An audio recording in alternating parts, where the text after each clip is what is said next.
5. E aí, tudo bem? Pode continuar agora?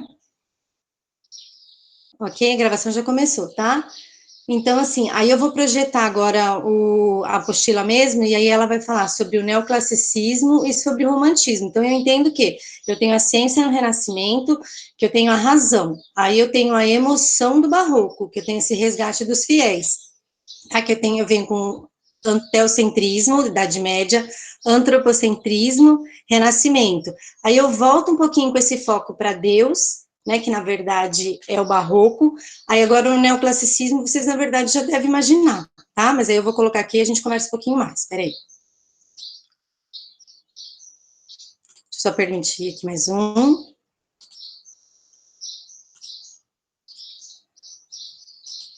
eu só achar aqui minha janelinha.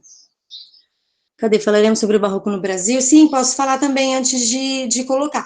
Porque o Barroco no Brasil, a apostila traz bem pouquinho. Quem perguntou foi a Amanda? Deixa eu abrir aqui o chat. Foi a Mariana, né, Mari? Mari, assim, na verdade, o Barroco no Brasil, assim, ele teve uma inspiração, na verdade, ele teve uma influência de Portugal, então ele não teve essa influência europeia. A influência, na verdade, tem as características dele em questão de material, em questão de desenho, ele é bem diferente da Europa. Né? Então, quando a gente pensa em Barroco no Brasil, material, o que a gente tem de pedra-sabão, tem madeira, a questão do azulejo, que é uma influência barroca, que é uma influência portuguesa, tá? Então, assim, mas isso chega, é cobrado de alguma forma em vestibular, é cobrado em Enem? Pouco, por mais assim que a gente sabe da força que tem de Aleijadinho, da força que tem de Manuel Costa Taide, eles são artistas de peso, mas assim, é menos cobrado, tá? Estatisticamente falando, em questões de vestibular, em questão de Enem, tá bom? Mas assim, são artistas de peso, que se a gente viaja ali para Minas, não só em Minas que tem igrejas barrocas, tá? O que a gente fala que tem barroco no Brasil. Rio de Janeiro tem, Salvador tem, mas assim, quando a gente fala em Rio de Janeiro e barroco, ele tem influência mais de barroco europeu. Mas quando você fala em Minas Gerais, é influência de barroco português. Tudo bem? Aí Aleijadinho, não sei se a maioria das pessoas já sabem, ele tem teve uma doença degenerativa, né? Muitas pessoas têm vários mitos em torno da doença dele. Ah, foi isso, foi aquilo. Mas, assim, a doença que ele foi atrofiando, na verdade, os músculos dele, e aí ele começou a amarrar as estecas, né, esse material que faz para ele esculpir, e a pedra-sabão, na verdade, foi, na verdade, um recurso muito interessante que o Aleijadinho usou, né, para trabalhar toda essa escultura dele. E quando ele trabalhou com esse material maleável, e hoje esse material dele todo já houve tombamento, inclusive, ele é protegido por lei, tá? Quem já foi a Ouro Preto, quem já fez todo esse trajeto pela arte barroca em Minas, conhece muito bem esse trabalho. Não só dele, como as pinturas de Manuel da Costa Taide, tá? Que tem em teto de igreja também lá em Minas. Salvador e Rio tem essa influência europeia, quando eu falo, que é a presença do dourado, que aí já vem dessa influência europeia do barroco. Ok? Tudo bem? Mais alguma pergunta?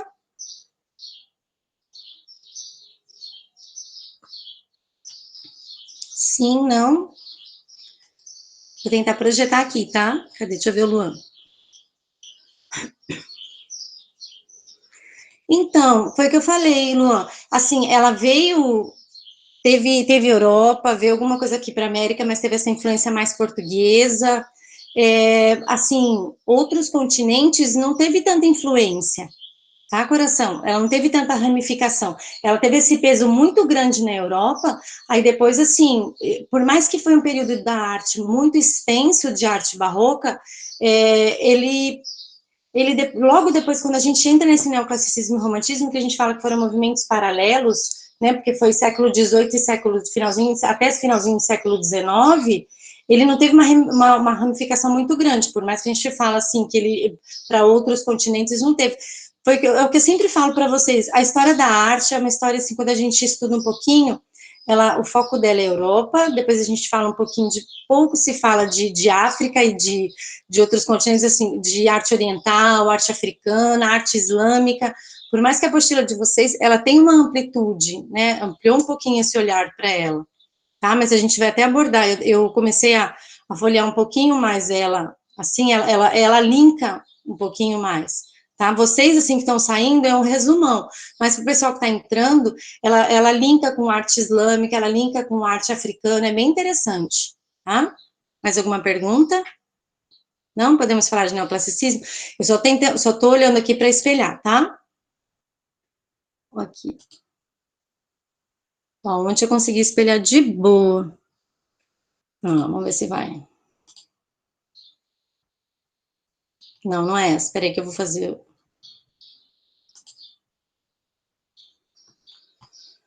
Ah, aqui, ó, só para dar uma relembrada, tá? Então, ó, o Renascimento, que a Pro falou com vocês, ok? Foi o que a gente falou, tá? Ó, um longo período de muitos movimentos artísticos, tá bom? Aqui, ó, aqui tá do século XV, tá? Até, aqui, isso daqui é da Idade Moderna, tá? Só para nortear.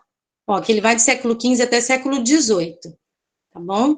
Aqui a questão da perfeição, dessa busca pelo estudo da anatomia, tá? Tudo isso que permeia o Renascimento, ok? Aqui alguns artistas, eu até brinco com vocês, se vocês souberem o nome das tartarugas ninjas, vocês nunca vão esquecer os nomes dos principais artistas do Renascimento, tá?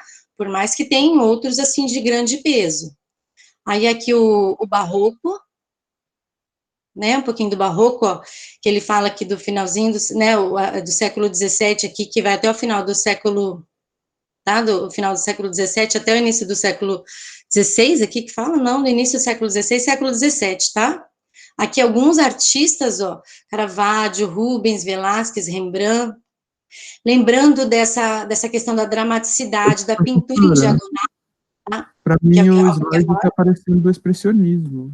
Oi, meu amor, tá? O expressionismo ainda? É, Ah, peraí, e agora? agora se desligou. Ah, eu desliguei o expressionismo, perdão, vou voltar aqui. Ah, e a Alegre falando. Obrigada, coração. Quem que falou aí? É o José Henrique. Obrigada, José. Vou De voltar, nada. tá, coração? Agora vocês estão vendo o Uhum. Renascimento, né? Agora ainda não está aparecendo nada. Nada? Nada. Peraí, então, eu vou fechar aqui e vou voltar lá. Peraí.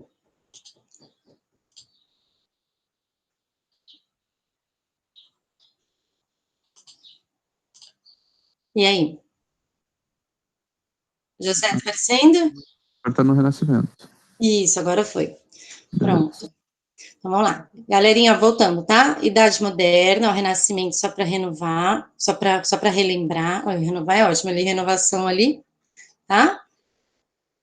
Então, aqui, ó, Renascimento, para a gente datar, 14 até século XVI. Prof, eu tenho que ter uma ideia, mais ou menos, só de o tempo que durou, tá? Mas não é para ficar decorando, não. Berço de Renascimento, Idade de Florença, tá? Esse daí é o do vídeo da aula passada que eu falei, que eu consegui gravar só 15 minutinhos, tá? Os artistas, eles paravam e eles estudaram realmente anatomia para desenhar perfeitamente.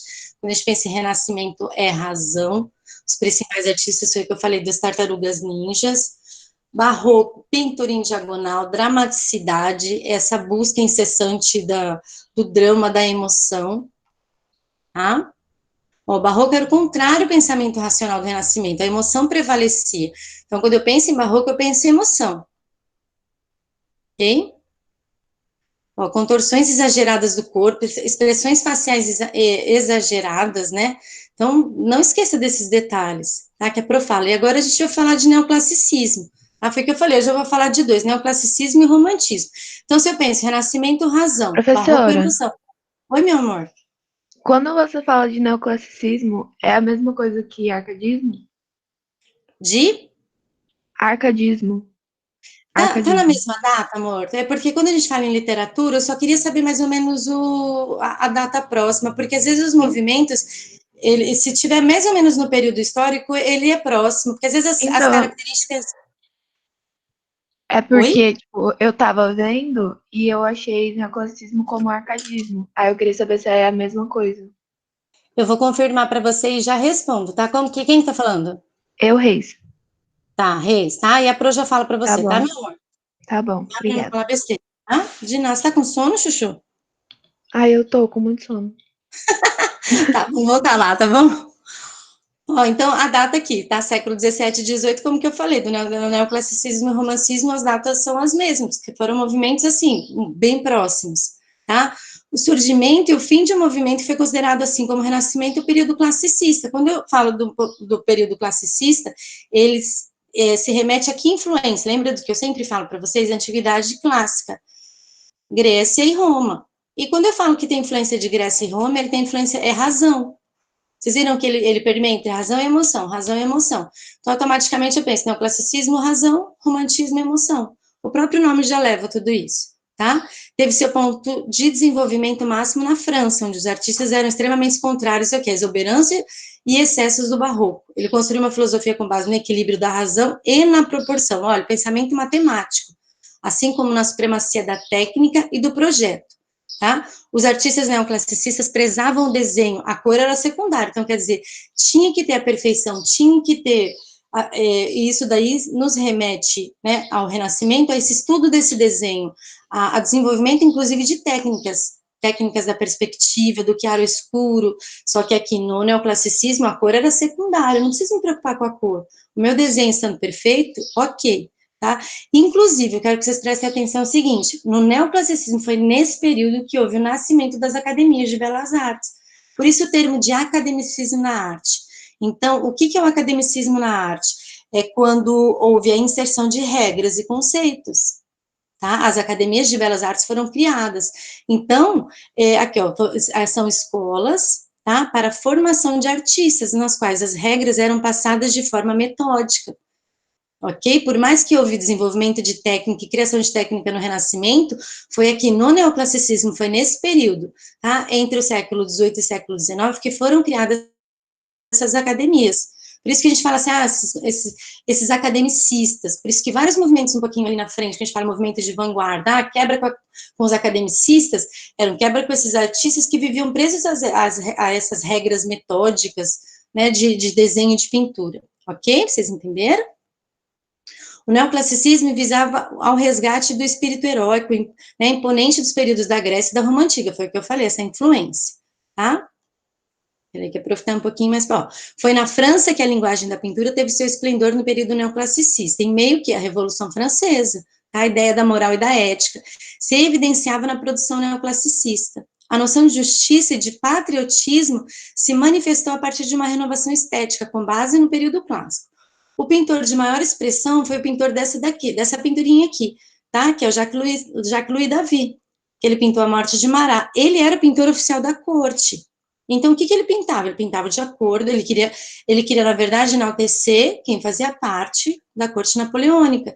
Ele não podia pintar de qualquer jeito, ele pintava de uma forma que ele enaltecia aquelas pessoas, ok? Então, ele se viu numa situação que ele era o quê? O porta-voz das necessidades, dos anseios sociais. Então, eu não posso, eu vou pintar Marat, por exemplo, né? Aqui, a morte de Marat. Eu vou pintar Marat qualquer um, por mais que ele não era tão bonzinho assim, certo? Inclusive, Charlotte, quando entrou para matar Marat, ela falou, eu vou matar um homem para evitar com que mate 100 mil, né? Conforme 2 dias depois ela foi decapitada, certo? Então, aqui, com a morte de Marat, mostrou o quê? Que até na pintura, inclusive, eu tenho a liberdade de pintar e contar a história de acordo com a minha vontade, ok? Vamos lá, de acordo com o neoclassicismo, alguma dúvida? Não? Alguém quer perguntar alguma coisa? Tá? Olha, vocês percebem tanto na escultura, essa influência ou essa inspiração na escultura grega, nas esculturas do Renascimento, é claro que vai se aprimorando, tá? Vai se aprimorando na pintura, tá? As pinturas do neoclassicismo também. As técnicas vão melhorando, principalmente quando nós falamos o quê? Tá? A gente fala na criação de academias de belas artes, então quer dizer, as pessoas vão cada vez mais se aprimorando e melhorando as suas técnicas, ok? Romantismo, ó, enquanto o neoclassicismo se aproximava do período renascentista, o período romântico tangenciava a visualidade barroca. Então, quer dizer, se o Renascimento influencia renascentista, o romantismo barroco, porque principalmente verso o lado emotivo, linhas curvas diagonais, olha aqui a pintura em diagonal, olha, eu levo o olhar do meu espectador aonde? Aonde a luminosidade destaca, tá? Foram novamente expostos às cenas históricas. O romantismo surgiu na Europa entre o século XVIII e o fim do século XIX. Foi a contramão dos ideais classicistas, quer dizer, é contra o que esses ideais, é contra a razão, na verdade, tá? Em um mesmo século, dois estilos de artes opostos disputavam o mesmo espaço, mas é inegável que os artistas românticos possuíam forte influência técnica e composição dos artistas acadêmicos, tá? Então, os românticos, do romantismo, eles eram parecidos com o do barroco? Sim, total. A questão da emoção, a questão da intensidade, da dramaticidade, eles tinham com esse embasamento o barroco, tá? Beleza. Aqui, ó, até aqui desse outro ladinho, ó. Então vamos lá, vou voltar aqui, ó. O período foi marcado por revoluções, né? A francesa e a industrial fomentou o quê? A criatividade desses artistas. Enquanto o neoclassicismo estava ligado à Revolução Francesa e à corte napoleônica, o romantismo se aproximava dos ideais burgueses e do quê? Da independência nacional, né? Dos movimentos. Aqui a liberdade de criação e a intuição eram a base da visão romântica. Então, quer dizer, o romantismo ele era muito mais livre de regras que o neoclassicismo, vocês entendem? Tá? Nesse ponto, há uma tangência com o que viria a ser depois com um movimento abstracionista. Então, quer dizer, a apostila de vocês, ele fez um link lá com Kandinsky, com o abstracionismo. As temáticas que exploravam sonhos, lugares exóticos e os mitos e heróis. Tá? Então, assim, o romantismo, ele tinha liberdade de expressão, ele não era preso a amarrar academicista, ele tinha emoção, ele tinha intensidade, ele era totalmente o oposto do neoclassicismo. E ele proporcionou alguns nomes, tá? Goethe, Beethoven, aí nós já estamos falando da música, Turner, tá? Goya, Delacroix, Géricault. Então, assim, alguns nomes da pintura barroca, e essa pintura aqui, que é a Liberdade Guiando o Povo, do Delacroix, né, assim como pregava a Revolução Francesa, liberdade, fraternidade e igualdade, é uma das obras mais famosas do período do romantismo, ok? Além de uma obra que eu vou mostrar aqui para vocês, ó, que foi o Fuzilamento de 3 de Maio, que é uma obra... Peraí que não vou mostrar não, porque eu tô na outra aqui. Eu não mostrei para vocês, né, gente? Peraí que eu vou parar essa daqui. Aí, vou voltar aqui. Peraí que eu vou mostrar uma outra obra para vocês, tá? Só um pouquinho. Deixa eu só aproveitar aqui. Essa obra aqui, ó, Fuzilamento de 3 de Maio, essa obra aqui, do Goya, é uma obra romântica, tá, do período do romantismo, e é uma obra também, assim como Liberdade Guiando o Povo, é uma obra extrema, de intensa emoção e dramaticidade que retrata um período, ok? Então, é uma obra extremamente importante. Agora, deixa eu voltar aqui. Tá? Agora, vamos lá. Alguma dúvida, alguma pergunta? Ai, vocês estão muito quietinhos na hora que desliga esses microfones. Hein, cri-cri-cri. Acho que tá todo mundo com sono, talvez. Cara, muita sacanagem me dar esse segundo tempo, hein? É segundo tempo, né? Primeiro, Ah, então é primeiro. Piorou. Vixe. esse friozinho, todo mundo debaixo do cobertor. Então, ó, faz assim. Dúvidas de segunda a quinta, das 15 às 16, ok? Vou deixar aberto o grupo à vontade. Aqui na apostila de vocês, tem uma atividade que eu preciso mostrar para vocês, tá? Para a gente fazer. Mas aí, assim, é de fotografia, é muito legal, mas aí eu gostaria que vocês fizessem uma fotografia e mandassem para mim pelo grupo. Pode ser? Sim ou não, cara de pastel? Pode ser. Peraí, deixa eu colocar aqui e deixa eu explicar, tá? Peraí. Vou voltar lá. Tem gente perguntando no Meet. E aí, se quiser que eu leia. Lê para mim a pergunta. Tá. Ela perguntou, falaremos sobre o barroco no Brasil? Falei. Luan falou, as expressões barrocas foram abordadas somente nos territórios ibéricos? Já respondi também. Prof, como diferenciar claramente o romantismo do barroco, já que eles são parecidos? Qual fator? Pela data. Romantismo, ele século XVIII e século XIX. Barroco, a gente está falando em século XVII. Não, é século XVII, então, assim, é data. Entendeu? Não tem nada, os dois são realmente iguais. Não, até porque o romantismo, a gente fala de Revolução Francesa, tá? Então, o que diferencia também é desde o nascimento. Libertar, digamos assim. E isso, o romantismo, ele aconteceu dentro de revoluções, então, assim, o romantismo, ele teve uma intensidade muito mais, o barroco, na verdade, houve o resgate dos fiéis, que estavam se perdendo, né? Ah, faz sentido. Faz Então, sentido, né? Então, o romantismo, ele teve muito mais um objetivo do que o barroco. O barroco houve um exagero, um desespero, uma ostentação, vocês entenderam?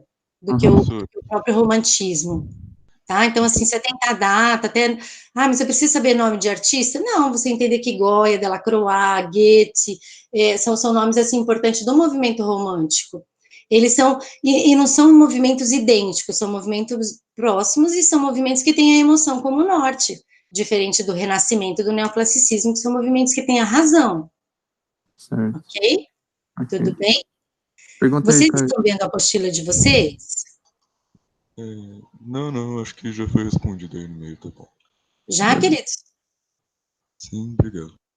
Vocês estão vendo a apostila de vocês projetada? Sim, dá para ver a apostila. Sim. Aqui, a apostila de vocês, na verdade, ele fala sobre a proporção áurea, né, que foi usada por artistas lá no Renascimento, como Botticelli, Leonardo da Vinci, assim como na Grécia Antiga, que é um cálculo, na verdade, que Leonardo da Vinci usou para fazer o Homem Vitruviano, entre outras obras que, né, que utilizaram, né, na espiral de formas da natureza. E aqui ele pede que, diante dessa ideia composicional, né, nesse número de ouro que acabou por gerar a composição dos terços na linguagem fotográfica, para vocês selecionarem, aqui pede 3 fotografias, tá? A sua escolha, para você colar aqui. Então, o que eu ia propor para vocês? Apenas uma fotografia que tenha a regra dos 3 terços. Vocês sabem o que é a regra dos 3 terços? Eu não sei o que é a regra de 3 Não? terços. Então, eu vou projetar agora e vou explicar. E vocês vão mandar para mim no grupo, no WhatsApp, até quinta-feira que vem. Tudo bem? Eu vou escrever essa proposta no grupo, explicando bonitinho para vocês, tá? E explicando bonitinho, mas agora eu vou projetar o que é a regra dos 3 terços, ok? Vou parar aqui a projeção dessa. Peraí. Aqui, ó, regra dos 3 terços na fotografia. A câmera fotográfica de vocês, do celular, ele tem como colocar essas linhas, não tem? A regra dos 3 terços, na verdade, é você aplicar. Nunca deixar, ou melhor, para fazer uma foto artística, é você colocar o seu objeto, o seu foco, não colocar no meio. Tá vendo essa segunda foto que tem o homem ao meio, ao centro?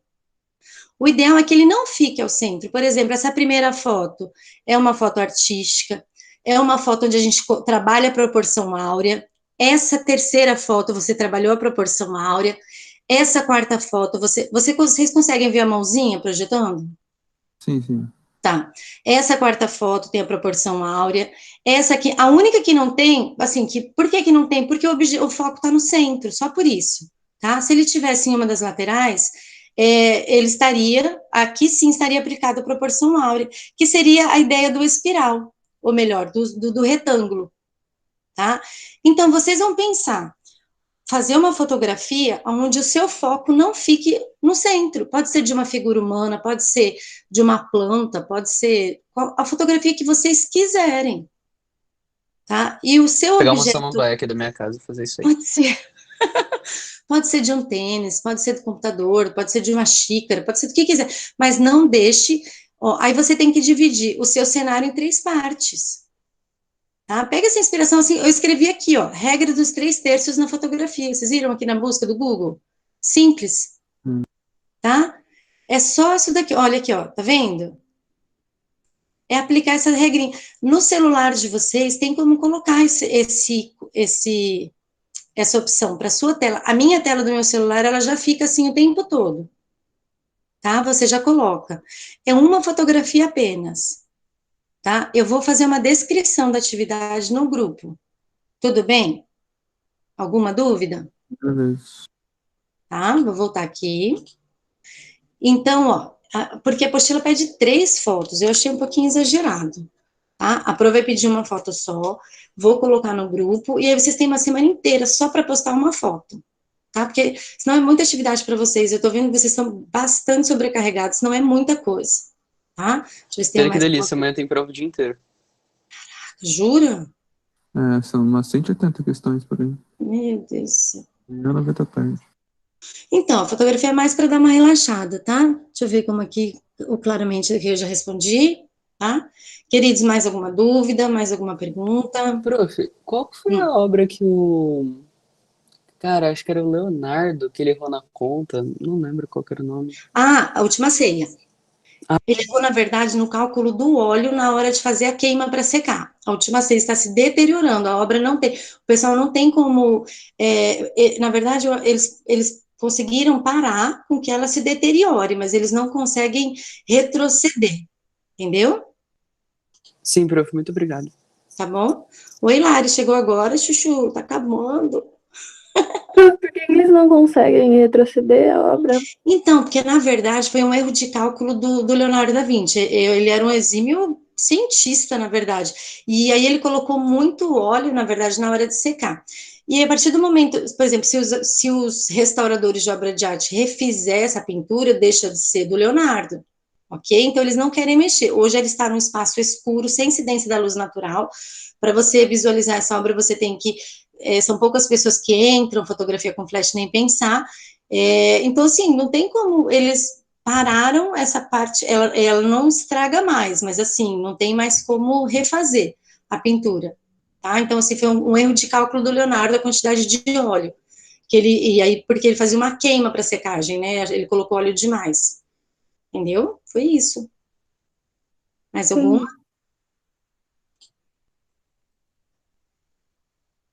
Não? Queridos, então, ó, aprovei liberar vocês, para vocês terem mais aulas, ó, um beijo no coração.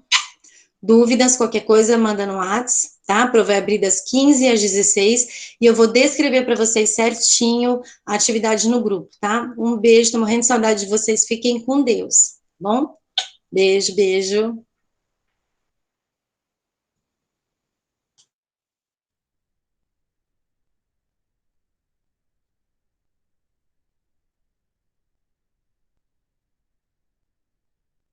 Enzo, por favor, continua com essa coberta, ela é muito bonita. Esqueceram de terminar a gravação. Baderna liberada. Tá gravado ainda. Gravando. Tá gravando, cara. Baderna não tá liberada. Bom dia, Enzo.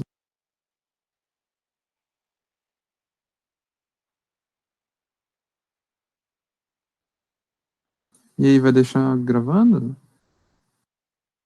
Ah, Josi, deixa assim, a gente tem que sair, né, cara? Então tá bom. Pra ficar esperto, né, bicho? Caralho, ó. 14 pessoas, bicho. Pouquinho mesmo. Zezé foi embora. Não. Ixi, eu tô falando sozinho, parece que eu sou autista agora, que legal. Meu Deus, João, pelo amor de Deus, vai ser na gravação, cala a boca. Bom dia, Amanda, você tá bem? Bom dia, mais ou menos. Eu tô tentando iniciar a câmera, Enzo, daí eu vou ficar seu brother aqui nas gravações. Só que a minha câmera, ela não funciona direito, não sei por quê.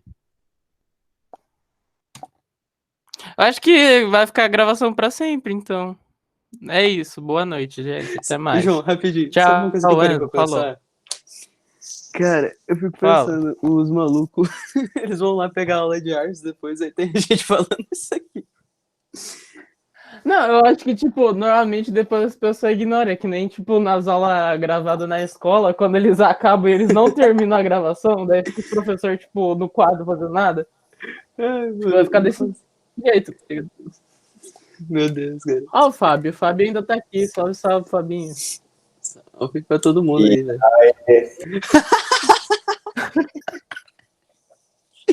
Ai, eu tenho igual um autista rindo aqui, velho. Qual que é a próxima aula, bicho? Cara, É Xuxa, bicho. não faço nem ideia, eu só tô vivendo. É 1 hora de Xuxa, bicho. 1 hora de Xuxa? Aí sim, Tá, cara. merda. Mas tá bom, dá pra aguentar. Pô, podia ser 2, bicho. Xuxa é da hora pra caralho. Pensando Enfim, melhor agora. rapaziada, boa noite. Tem sentido. Boa Fiquem com noite. Deus e Boa até a noite próxima. aí, João. Que é isso, mano? É. Boa noite aí, Fábio. Boa noite. Caralho, eu entrei com 2 contas. Eita porra.